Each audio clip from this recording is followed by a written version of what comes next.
ایک اور میرا سوال یہ ہے کہ توبہ سے کیا مراد ہے؟ ہم لوگ اس کا کیا مطلب لیتے ہیں؟ یعنی کہ صرف زبان سے اگر ہم لوگ توبہ توبہ کرتے رہتے ہیں کیا یہ توبہ ہو جائے گی؟ مطلب صرف یہ لفظ یہ توبہ ہوگی؟ توبہ کیا ہے؟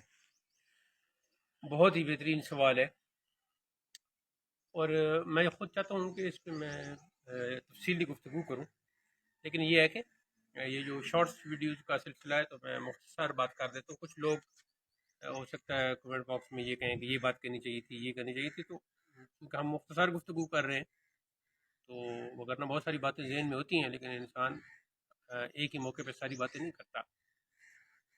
سب سے پہلی بات تو یہ ہے جی کہ آپ یوں سمجھو کہ توبہ کرنے کا مطلب یہ ہے خدا کے سامنے سرنڈر کرنا،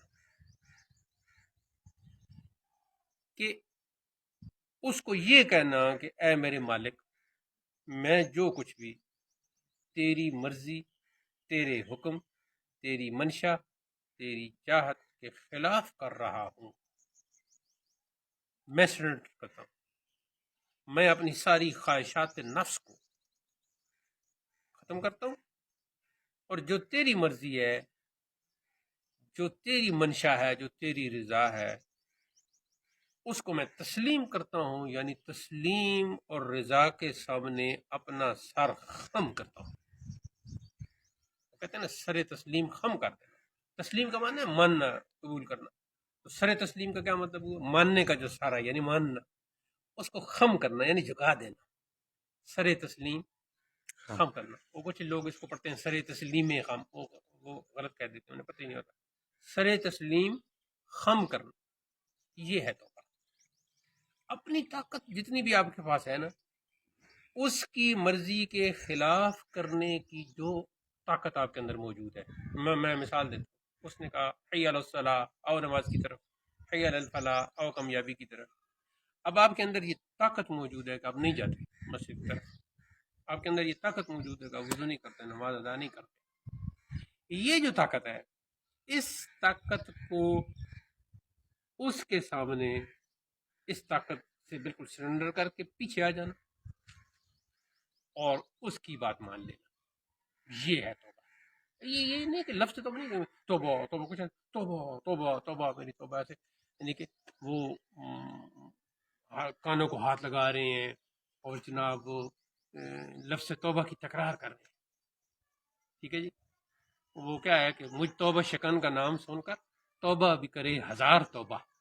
اب کچھ توبہ شکن ہم ایسے واقع ہوتے ہیں کہ ہم لفظی طور پر توبہ توبہ توبہ توبہ کرتے بھی رہتے ہیں اور پھر توبہ شکن بھی ہو جاتے ہیں۔ یعنی میں وہ یہ عدد کا شعر ہے کہ میں ایسا توبہ شکن ہوں کہ توبہ بھی کرے ہزار توبہ، خود توبہ بھی مجھ سے ہزار بار توبہ کر رہی ہے، کہ اس کی توبہ سے بھی توبہ۔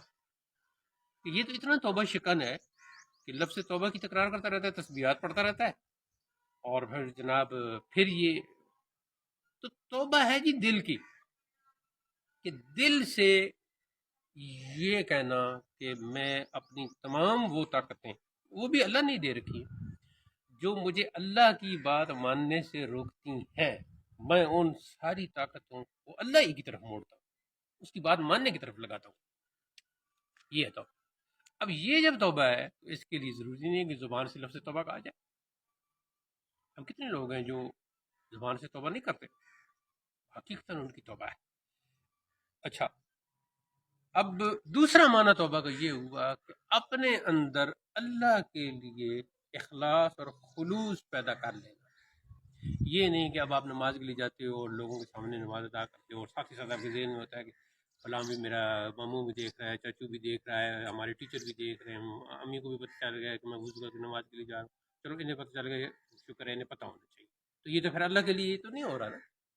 اخلاص اور خلوص یہ ہے کہ وہ عبادت اللہ کے لیے کی جائے۔ بعد میں تو انسان دعا کرتا ہے کہ میری یہ ٹوٹی پھوٹی نماز تھی، پتہ نہیں قیام ٹھیک تھا، پتہ نہیں رکوع ٹھیک تھا، پتہ نہیں سجدہ ٹھیک تھا، پتہ نہیں تحیات میں ٹھیک بیٹھا ہوں، پتہ نہیں کلمات کی ادائی، ادائی لفظ ہے لیکن ادائیگی بول دیتے ہیں، تو ادائی میری ٹھیک تھی یا نہیں۔ تو یہ جو ہے نا، یہ ہے خلوص اور اخلاص۔ اس کی آن دا بیس آف خلوص اینڈ اخلاص جو آپ عمل کر رہے ہو، وہ دراصل توبہ کا ہی ایک کنٹینیوٹی ہے، توبہ کی وہ ایک کنٹینیوٹی ہے۔ تو یہ مختصر ہے جی توبہ وہ کر رہا ہوں. توبہ پہ تو بڑی بڑی بحثیں کی جا سکتی ہیں. ہم نے بہت کچھ پڑھ رکھا ہے. محدثین کا مفسرین کا سرمایہ جو کتب اخلاق ہیں ان میں توبہ کے بارے میں بہت کچھ لکھا ہوا ہے. جو صوفیہ کی کتابیں ہیں بہت کچھ توبہ کے مباحث ہیں وہاں. پھر انشاءاللہ کبھی اس میں بحث کریں گے. امید ہے کہ سوال کا جواب ہو گیا ہوگا.